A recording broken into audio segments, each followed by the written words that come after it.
Hola, em dic Enric Segarra, visc a Bellpuig i sóc aquí per a parlar-vos una mica de la solidaritat i altres valors ètics. Tot i això, us he de confessar que no sóc pas cap expert en aquestes matèries, sinó un simple aficionat. Això sí, un aficionat molt convençut.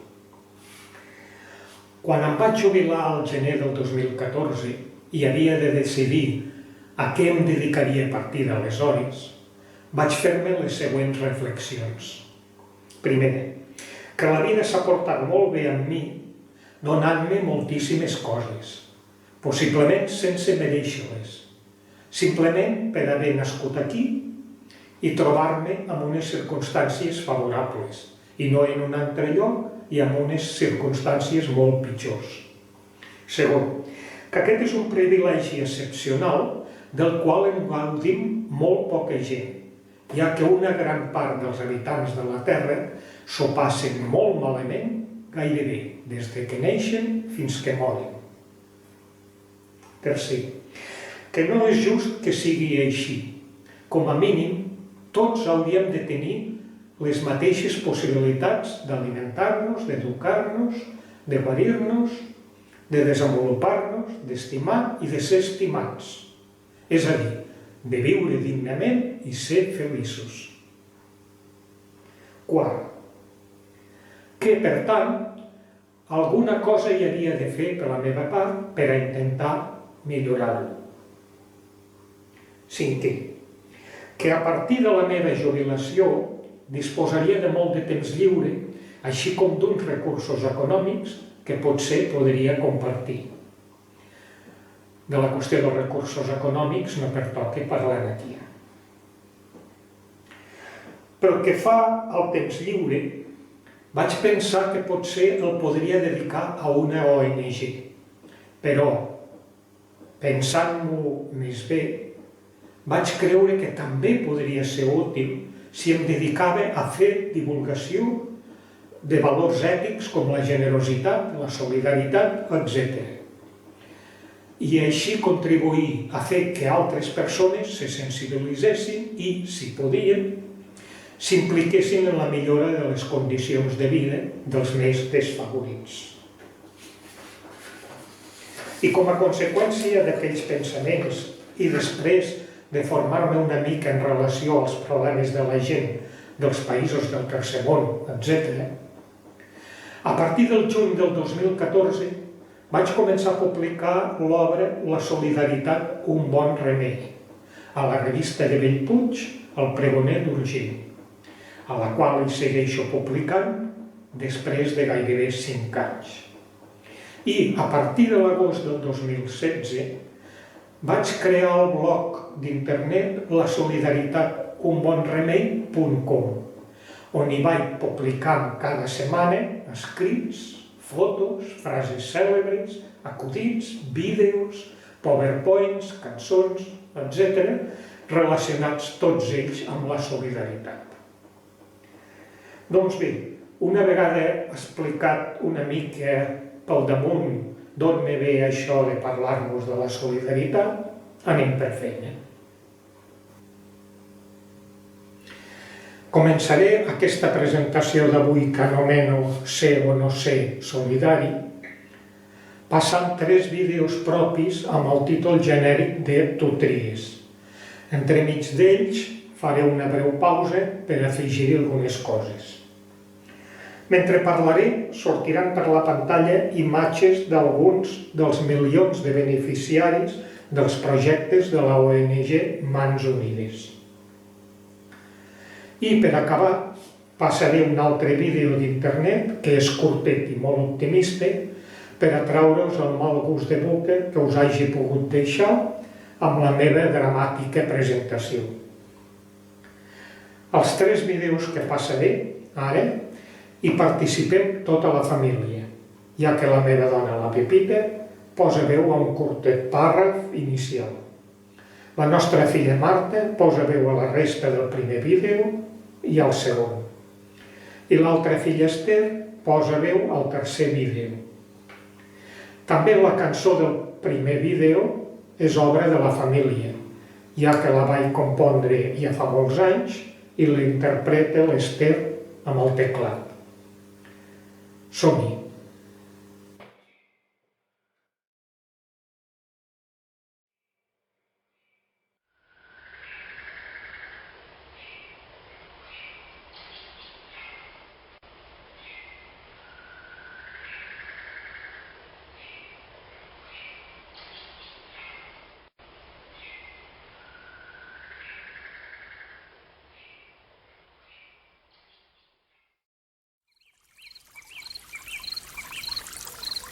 Tu tries és un vídeo format per 3 retalls de temes publicats a la solidaritat, un bon remei. El primer fa referència al fet de ser o no ser solidaris. El segon compara el bé que vivim nosaltres en relació a moltes persones del tercer món. I el tercer anomena algunes coses que podríem fer per a ser més solidaris.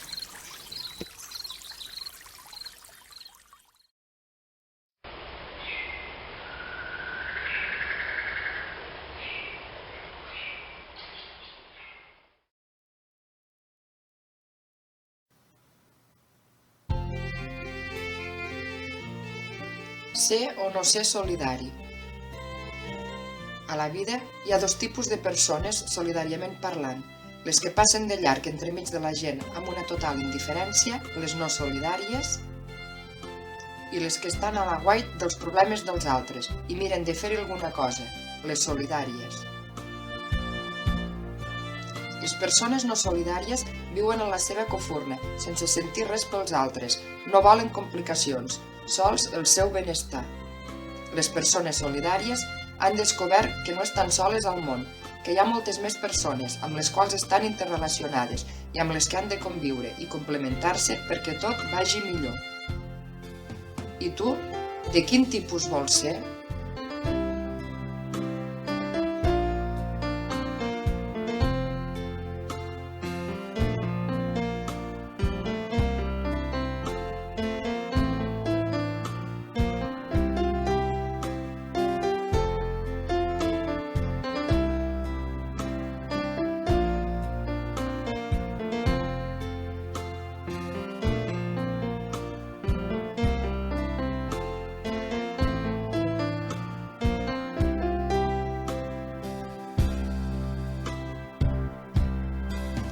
Solidari és aquell que pren consciència de que no tots tenim la mateixa sort o oportunitats, ja que el sol fet de néixer en un lloc o en un altre ja ens condiciona la vida. Tots depenem els uns dels altres. Tots tenim un gran potencial per oferir als demés. Allò que deixem de fer un de nosaltres no ho farà ningú més. La societat ens necessita. No podem preveure el futur, però sí que podem preparar-lo, perquè està a les nostres mans. El futur serà en gran part el que en fem d'ell. Encara que sembli que no serveix per res, algunes petites actituds poden canviar el nostre entorn. Si som solidaris amb el que ens envolten, es crearà una atmosfera solidària i ens imitaran. I tu, ets d'aquests?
Bé, ja hem vist la primera part del vídeo, tu tries, que tracta sobre ser o no ser solidari. Ara el que faré és afegir-hi alguna reflexió més. Al vídeo s'ha dit que no tots tenim la mateixa sort o oportunitats, ja que el sol fet de néixer en un lloc o en un altre ja ens condiciona la vida. És a dir, que nosaltres hàgim nascut aquí i no a l'Àfrica és un gran privilegi. I que ho hàgim fet en una família normal, entre cometes, i no en una de desestructurada, també. Ja que gràcies a aquestes dues circumstàncies la nostra vida és molt més fàcil. Per tant, que nosaltres, els afortunats, hàgim nascut aquí i que els altres, els desafortunats, hagin nascut allí, només és una qüestió de sort. Ni nosaltres en tenim cap mèrit, ni els altres en tenen cap culpa. Oi que esteu d'acord?